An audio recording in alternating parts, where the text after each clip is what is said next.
ओम शांति। मधुबन मुरली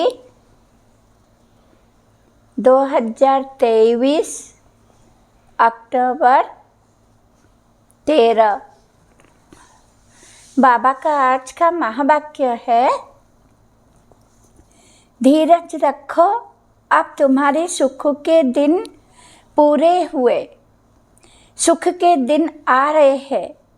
निश्चय बुद्धि बच्चों की अवस्था धैर्यवत रहती है।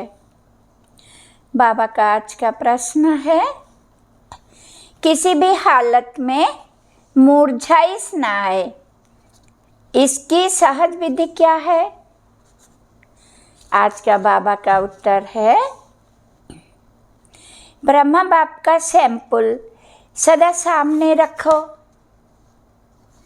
इतने ढेर बच्चों का बाप, कोई सपूत बच्चे हैं तो कोई कपूत, कोई सर्विस करते, कोई डिस सर्विस, फिर भी बाबा कभी मुरझाते नहीं, घबराते नहीं। फिर तुम बच्चे क्यों मुरझा जाते हो? तुम्हें तो किसी भी हालत में मुरझाना नहीं है। धीरज रख मनुआ आज का गीत है। विस्तार है, ओम शांति। धीरज धर मनुआ, मनुष्य को नहीं कहा जाता, मन बुद्धि आत्मा में है, ये आत्मा को कहा जाता है। आत्मा को सिवाय परमपिता परमात्मा के और कोई कह न सके कि धैर्य धरो, क्योंकि अधैर्य को ही धैर्य दिया जाता है। अगर ईश्वर सर्वव्यापी है तो उसको अधैर्य कहा नहीं जा सकता। मनुष्य इस समय सब अधैर्य है, दुखी है, इसलिए धैर्य देने के लिए, सुख देने के लिए बाप आए हैं। कहते हैं, अब धैर्य धरो। बाप के महावाक्य सिर्फ तुम्हारे लिए नहीं है, वास्तव में सारी दुनिया के लिए है। सारी दुनिया आहिस्ते आहिस्ते सुनती रहेगी। जो सुनते हैं वो आते रहते हैं। सबका सद्गति दाता दुखहर्ता एक बाप ही है। ये है ही दुख की दुनिया। बच्चे समझते हैं अभी हमारे मुक्ति, जीवन मुक्ति के दिन व कलिजुग पतित दुनिया से छुटकारा पाने के दिन है। तुम्हारी बुद्धि में ये है, 24 नंबर बार पुरुषार्थ अनुसार सबको ये धैर्य नहीं है कि अभी हम इस दुख की दुनिया से छुटकारा पाए, अपने सुखधाम जाएंगे। तुम बच्चों को भी स्थायी निश्चय रहना चाहिए, हमारे सुख के दिन अब आ रहे हैं। अगर श्रीमत पर चलते रहते हो, इसमें आशीर्वाद व कृपा आदि की बात नहीं है। बाप बढ़ाते हैं सहज स्वराज्य योग सिखलाते हैं। पढ़ाई को नॉलेज भी कहा जाता है। तुम बच्चों को श्रेष्ठ मत दे रहे हैं। पहले पहले तो अटल निश्चय चाहिए, फिर कभी वो नीचे ऊपर नहीं हो सकते। गाते हैं, परवाह थी पार ब्रह्म में रहने वाले की, वो पा लिया तो बाकी क्या चाहिए? ये तो निश्चय है, उस बाप से स्वर्ग का वर्षा मिलना है, तो धैर्य पहले ही स्थायी मिल जाता है। यह अविनाशी धैर्य शटन है। हम श्रीमत पर श्रेष्ठ ते श्रेष्ठ श्रेष्ठाचारी राज्य भाग्य स्थापन कर रहे हैं। बिगैर कोई लड़ाई झगड़े तो फिर मुरझाने की क्या दरकार? भल घर में 10-12 बच्चे हो, बाबा को तो देखो, हजारों लाखों बच्चे हैं। कई बच्चे हंगामा भी मचाते हैं, कोई सपूत बच्चे हैं, कोई कपूत है, कोई सर्विस करते हैं, कोई तो डिसर्विस भी करते हैं। फिर बाबा कभी घबराया नहीं। घबराता है क्या? तो बच्चों को भी घबराना नहीं चाहिए। गृहस्थ व्यवहार में भी रहना है। एक तरफ है हठ योग, कर्म संन्यास, तुम्हारा है बेहद का संन्यास, ये है राजयोग। तुम्हें गृहस्थ व्यवहार में रहते बाप से वर्षा पाना है, बहुत सहज है। अभी तो अपने सुखधाम के झाड़ दिखाई पड़ रहे, परोक्ष अपरोक्ष बुद्धि से जानते हैं। साक्षात्कार हो ना हो, पुरुषार्थ करते हैं भविष्य स्व राजधानी के लिए। एम ऑब्जेक्ट सामने है ना, लक्ष्मी नारायण का चित्र देख रहे हो ना। ऐसे नहीं कि हमको साक्षात्कार हो तो माने, ये तो बुद्धि से समझने की बातें हैं। इन आँखों से चित्र देख रहे हो ना, इन आँखों से फिर भी ये ही देखेंगे। राजयोग है ना, बुद्धि भी कहती है बरोबर चित्र रखे हैं, फिर साक्षात्कार क्या कराए? श्री कृष्ण सतयुग का मालिक है, शिव पर धाम में रहने वाला है। तुम लक्ष्मी नारायण बन सकते हो, ये है तुम्हारी एम ऑब्जेक्ट। तो आईने में देखो कि वो दैवी गुण हमारे में कहाँ तक आए हैं। बाप धैर्य तो बहुत अच्छा देते हैं। अब पढ़ना है, राजाई के लिए ज्ञान चाहिए, वो बाप दे रहे हैं। ICS वालों को सबसे जास्ती नशा रहना है। हम बड़े से बड़ा ऑफिसर बनेंगे। यूँ तो धंधे व्यवहार में भी करोड़पति बन जाते हैं। बाबा फिर तुमको ये धंधा सिखलाते हैं, सट्टा मट्टा का। तुम बाप को कौड़ियाँ देते हो। उनके एवज में 21 जन्मों के लिए बाबा तुमको स्वर्ग का मालिक बनाते हैं। ये सौदागरी भी है तो पढ़ाई भी है। सिर्फ सौदागरी से काम नहीं, वर्ल्ड की हिस्ट्री ज्योग्राफी का भी नॉलेज चाहिए ना। सुदर्शन चक्रधारी भी बनना है। जितना पढ़ेंगे उतना ऊंच पद पाएंगे। स्वर्ग का मालिक तो प्रजा, नौकर चाकर भी होगी। अभी भी सब कहते हैं ना भारत हमारा देश है, परंतु राजा और प्रजा में तो बहुत फर्क है। बाप कहते हैं जितना हो सके ऊंचते ऊंच पद पाओ, माता पिता समान पुरुषार्थ करो। समझा जाता है सब तो गद्दी पर नहीं बैठेंगे, फिर भी रेस करानी पड़ती है। नंबरवार पुरुषार्थ अनुसार ही राजा ही पाएंगे। जिनका जो पुरुषार्थ कल्प पहले वाला है वो साक्षी हो देखते हैं। फिर किसी का पुरुषार्थ ठंडा दिखते हैं तो तीव्र बनाया जाता है। तुम्हारा तो पुरुषार्थ बहुत ठंडा दिखाई पड़ता है। तुम्हारा ममत्व लगा हुआ है। ट्रस्टी बनाया फिर ममत्व क्यों? तुम श्रीमत पर चलो। पूछते हैं बाबा मकान बनाऊं? हाँ, क्यों नहीं बनाओ, भला आराम से बैठो। बाकी थोड़े रोज ये छिछी दुनिया है, भला आराम करो। बच्चों आदि की शादी कराओ। बाप कोई पैसा नहीं लेते हैं, वो तो दाता है। शिव बाबा ने इस समय बच्चों के रहने लिए ये मकान बनाया है। अपने रहने लिए तो ये शरीर निमित्त बनाया है। जीव आत्माओं को तो जरूर रहने के लिए मकान चाहिए, तो तुम बच्चों के लिए बना रहे हैं। बाबा भी इस मकान में बैठे हैं ना, ये तुम जानते हो। हमारा वो है आत्माओं का बाप और यह शरीर का बाप तुमको अडॉप्ट किया है, तुम हमारे बच्चे हो। मम्मा बाबा कहते हो ना, इसको गोद लेना कहा जाता है। प्रजापिता ब्रह्मा को इतने बच्चे हैं तो जरूर गोद के ही बच्चे होंगे। तुम बच्चों को अडॉप्ट करते हैं। सरस्वती भी बेटी है ना। ये है बड़ी गुह्य बातें समझने की। गीता भागवत आदि तो तुम भी पढ़े हो, ये बाबा भी पढ़ा है, परंतु अब तो श्रीमत मिलती है।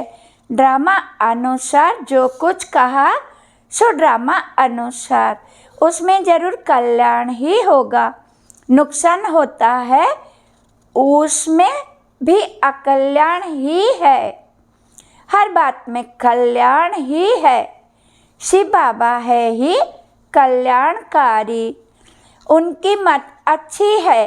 अगर उस पर कोई शंका रही तो श्रीमत पर न चल अपनी मत पर चलते हैं, इसे धोखा खाएंगे। फिर शिव बाबा क्या करे? कदम कदम पर राय पूछना है। सुप्रीम पंडा तो बैठा है। बहुत बच्चे ये बात भूल जाते हैं क्योंकि योग में नहीं रहते हैं। योग अथवा याद को ही यात्रा कहा जाता है। याद नहीं करते तो समझे हम रेस्ट ले रहे हैं। यात्रा पर जाकर कोई रेस्ट लेते हैं? तुम भी अगर रेस्ट लेते हो, याद नहीं करते हो तो विकर्म भी विनाश नहीं होंगे और आगे भी नहीं बढ़ेंगे। याद नहीं करते तो नज़दीक नहीं जाते। आत्मा थक जाती है, बाप को भूल जाती है। बाप कहते हैं तुम यात्रा पर चल रहे हो, रात को तो तुम रेस्ट लेते ही हो। ऐसे नहीं कि रात को तुम नींद में हो तो यात्रा पर हो, नहीं, वो रेस्ट है। जब जागते हो तब तो यात्रा पर हो। नींद में कोई विकर्म विनाश नहीं होंगे। बाकी हाँ, दूसरे कोई विकर्म होते नहीं हैं। तो बाप सभी बातें समझाते हैं, परंतु कोई अमल में भी जब लाए ढेर पॉइंट बतलाते रहते हैं। बारिस्टरी की पॉइंट्स तब बुद्धि में आती है जब वो बारिस्टरी पढ़ते हैं। डॉक्टरी या इंजीनियरिंग पढ़ते हैं, फिर वो डॉक्टर अथवा इंजीनियर आदि बनते हैं। जो जैसा कोर्स करते हैं वैसा बनते हैं। यहाँ तो एक ही कोर्स है, चलते चलो। तुम्हारे सिर पर जन्म जन्मांतर के पापों का बोझा बहुत है, उनको विनाश करने का उपाय एक ही है। बाप को याद करना नहीं तो पद भ्रष्ट हो पड़ेंगे। माला बनी हुई है ना, 9 रत्नों का भी गायन है। ये कहाँ से आए सब मनुष्य नहीं जानते हैं। 8 रत्न है जो रुद्र की माला बनते हैं। तो पुरुषार्थ अच्छा करना चाहिए। स्टूडेंट अच्छा पढ़ते हैं तो रजिस्टर से माँ बाप को भी पता लगता है। यहाँ तो बाप ही टीचर भी है, तो वही जाने। तुम पढ़ते ही हो बाप के पास, रजिस्टर का भी उनको पता पड़ता है। तुम भी अपने रजिस्टर को समझ सकते हो, कहाँ तक हमारे में गुण है, मैं औरों को कहाँ तक आप समान बनाता हूँ। इतनी ताकत है जो कोई सामने देखे उनको शरीर भुला दे। कहा जाता है हिम्मते मर्दा मददे खुदा। बाप बहुत मदद देते हैं, तुम भी मदद देते हो। योग की बाप को चाहिए ही पवित्रता की मदद। सारी पति दुनिया को पावन बनाना है योग बल से। जितना जितना जो योग की मदद देंगे उतना बाबा खुश होंगे। ये बाबा के लिए मदद है, वह अपने लिए। तुम जितना पढ़ेंगे उतना पद पाएंगे, जितना याद करेंगे उतना मुझे पवित्रता की मदद करेंगे। मैं आया हूँ पतित को पावन बनाने, पावन दुनिया के लिए। पतित और पावन यहाँ बनते हैं, वो तो है ही निराकारी दुनिया। गाते भी है पतित पावन आओ, समझते नहीं कि पावन दुनिया किसको कहा जाता है। सीता को रावण की जेल से दुख से छुड़ाया, तो फिर सुख चाहिए।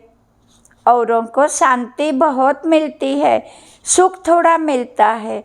तुमको सुख भी बहुत मिलता है तो दुख भी बहुत मिलता है। पिछाड़ी में जो आत्माएं आती है, थोड़ा पाठ बच जाए वापिस चली जाती है। 1-2 जन्म भी लेते हैं, थोड़ा समय आया ये गया। तुम्हारे तो 84 जन्म की बात है, उनकी 1-2 जन्म की बात है। तुम 84 जन्म को जानते हो, चक्र को जानने से चक्रवर्ती राजा बनते हो। वो थोड़े ही बन सकेंगे, उनके लिए ये ज्ञान नहीं है। ये ज्ञान तुम्हारे लिए है, जिन्होंने कल्प पहले भी ज्ञान लिया है। अब तुमको पुरुषार्थ करना है, पुरुषार्थ का समय अभी है और तुम्हारे लिए ही पुरुषार्थ की बात है। देवी देवता धर्म बहुत सुख देने वाला है, इतना सुख कोई दे ना सके। अच्छा, ये अनादि ड्रामा बना हुआ है, सभी को तो हीरो हीरोइन का पार्ट नहीं मिल सकता। किस्म किस्म के मनुष्य है, उनमें भी अच्छे बुरे अनेक प्रकार के हैं। श्रेष्ठ ते श्रेष्ठ देवी देवता है, श्रेष्ठ उन्हों को ही कहा जाता है। वो तो सतयुग में ही होते हैं। उन्हों के चित्र भी है, परंतु वो कैसे बने ये नहीं जानते हैं। कोई तो फिर कहते श्री कृष्ण हाजिर हजूर है, भगवान भी हाजिर हजूर है। इन सब बातों को तुम बच्चे समझ गए हो। ये एम ऑब्जेक्ट बहुत अच्छी है, समझाने लिए सबको निमंत्रण जरूर देना है। अखबार से सबको निमंत्रण मिल रहा है, अभी बाकी टाइम बहुत थोड़ा है। अब तक बच्चे यात्रा करते करते थक जाते हैं तो बैठ जाते हैं, माया के तूफान सहन नहीं कर सकते हैं। युद्ध के मैदान में माया तो जरूर पकड़ेगी, रुस्तम से रुस्तम होकर लड़ेगी। जोर से तूफान आएंगे, फिर कहते हैं जब से ज्ञान में आया हूँ तो विघ्न बहुत पड़े हैं, धंधे में भी घाटा हुआ है। बाबा कहते हैं ऐसे मत समझो, ज्ञान में आए हैं तब विघ्न पड़ते हैं। ये तो दुनिया में होता ही रहता है, इनसे डरना नहीं है। कभी चक्र की दशा, कभी राहु की, कभी किसकी दशा बैठती है। चलते चलते फां हो जाते हैं। राहु की दशा कड़ी होती है, माया खा जाती है तो काले का काला बन जाते हैं। माया थप्पड़ लगाए एकदम काला मुंह कर देती है। माया की भी जीत होती, सिर्फ बच्चों की जीत हो फिर तो झट राजधानी स्थापन हो जाए। उस्ताद को भूल जाते हैं तो माया थप्पड़ मारती है। ऐसे रूहानी साजन को सजनी भूल जाती है। ये भी सिर्फ बच्चों की जीत हो फिर तो झट राजधानी स्थापन हो जाए। उस्ताद को भूल जाते हैं तो माया थप्पड़ मारती है। ऐसे रूहानी साजन को सजनी भूल जाती है। ये भी वंडर है ना।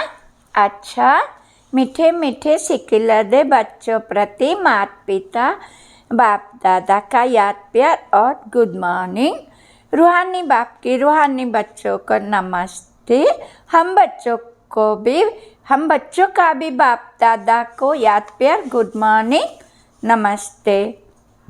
धारणा के लिए मुख्य सार नंबर 1, योग बल से पति दुनिया को पावन बनाने में बाप का मददगार बनना है। याद की यात्रा में रेस्ट नहीं लेनी है। ऐसी याद हो जो सामने वाला अपना शरीर भी भूल जाए। जीवन में कभी भी शंका उठाकर अपनी मनमत नहीं चलानी है। हर बात में राय लेते उसमें अपना कल्याण समझकर चलना है। वरदान, सहयोग की सुभावना द्वारा रूहानी वायुमंडल बनाने वाले मास्टर दाता भव। विस्तार, जैसे प्रकृति अपने वायुमंडल के प्रभाव का अनुभव कराती है, कभी गर्मी कभी सर्दी, ऐसे आप प्रकृति जीत सदा सहयोगी आत्माएं अपनी सुभावना द्वारा रूहानी वायुमंडल बनाने में सहयोगी बनो। वो ऐसा है, वह ऐसा करता है, ये नहीं सोचो। कैसा भी वायुमंडल है, व्यक्ति है, मुझे सहयोग देना है। दाता के बच्चे सदा देते हैं, तो चाहे मनसा से सहयोगी बनो, चाहे बाचा से सहयोगी बनो, चाहे संबंध संपर्क के द्वारा, लेकिन लक्ष्य हो सहयोगी जरूर बनना है। स्लोगन, इच्छा मात्रम अविद्या की स्थिति द्वारा सर्व की इच्छाओं को पूर्ण करना ही कामधेनु बनना है। ओम शांति। स्वीट सी बाबा, शुक्रिया शुक्रिया शुक्रिया।